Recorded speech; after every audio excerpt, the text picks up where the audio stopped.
Bueno, el doctor Diego Sarasola es psiquiatra, especialista en neuropsiquiatría, en neurociencias, director del Instituto de Neurociencias Alexander Luria. Vamos a hablar con él sobre un tema que es la cuestión de la epilepsia refractaria.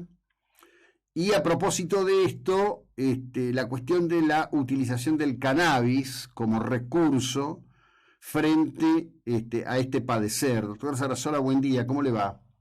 Buen día, ¿qué tal? ¿Cómo les va? Muchas gracias por llamar y saludos a toda la audiencia. Bien, ¿qué universo poblacional se estima sufre de epilepsia refractaria y cuántos tipos de epilepsia hay, en todo caso, si a esta se la denomina refractaria? Sí, en realidad no es que sea un tipo de epilepsia refractaria, hay muchos tipos de epilepsia. ¿Sí? La epilepsia, para poner primero un marco más general, afecta según las estadísticas internacionales, porque nuestro país suele adolecer de estadísticas propias, entre el 0,5 y el 1% de la población. O sea, es un trastorno sumamente frecuente.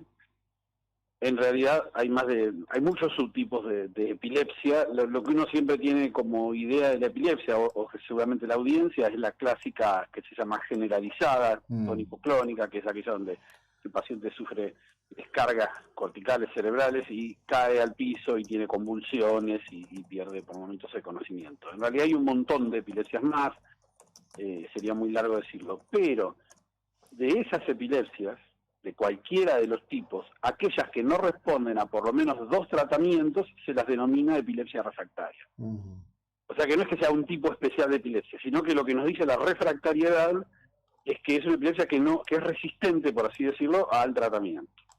Hay una definición operativa que dice, bueno, cuando se hicieron 2 intentos de tratamiento con dosis altas de antiepilépticos y no funciona, es refractaria. Y este es un número alto, es aproximadamente el 30% de todas las epilepsias.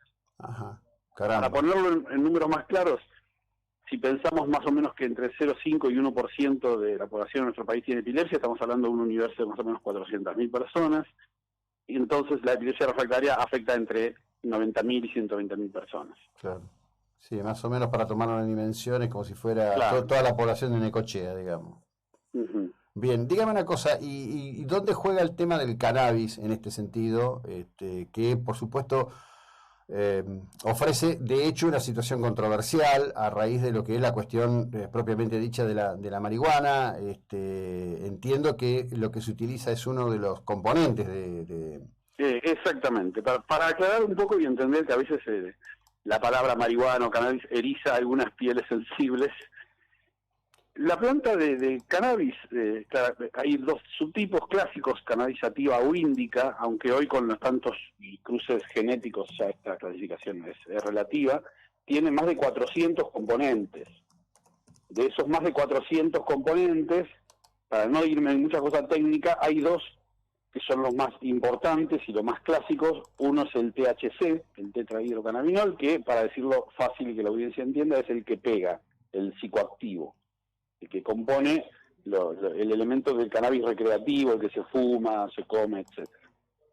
Y el otro es el cannabidiol, o lo van a encontrar como CBD por sus siglas.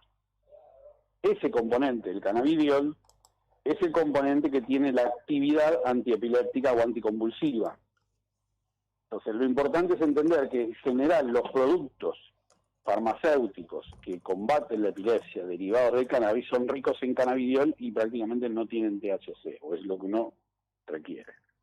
Por eso hay que siempre, está muy bien la pregunta, porque siempre hay que aclarar ese término. Sí, de hecho, claro. la comunidad médica misma tenía muchos prejuicios con el uso de ese tipo de fármacos. Bien, y en lo práctico, ¿desde cuánto se utiliza y qué resultados se advierte o se ve en ese tipo de población? Bien, en lo práctico, más allá del dato histórico o antropológico de que el cannabis se usó hace miles de años, la noción científica de su actividad antiepiléptica surge hace unos pocos años a partir del uso en una niña del nombre emblemático. Después fue Charlotte, un caso en Estados Unidos, y que tenía una enfermedad genética que era una crisis de más de 30, 40 crisis diarias. Imagínense el drama de esto. Dios mío.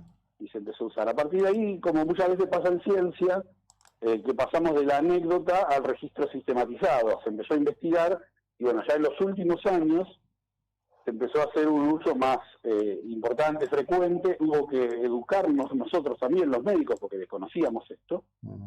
Y bueno, en la Argentina en los hace aproximadamente 4 o 5 años se votó la ley 27350, fue la primera ley votada en esto, que se votó por unanimidad en ambas cámaras, y la última noticia fue, bueno, la mayor flexibilización para el cultivo y la investigación en este tipo de campos. Hoy, en la Argentina, de hecho, hay un producto ya aprobado por ANMAT, de calidad farmacéutica, que se usa para el tratamiento de este tipo de epilepsia refractaria. Ajá.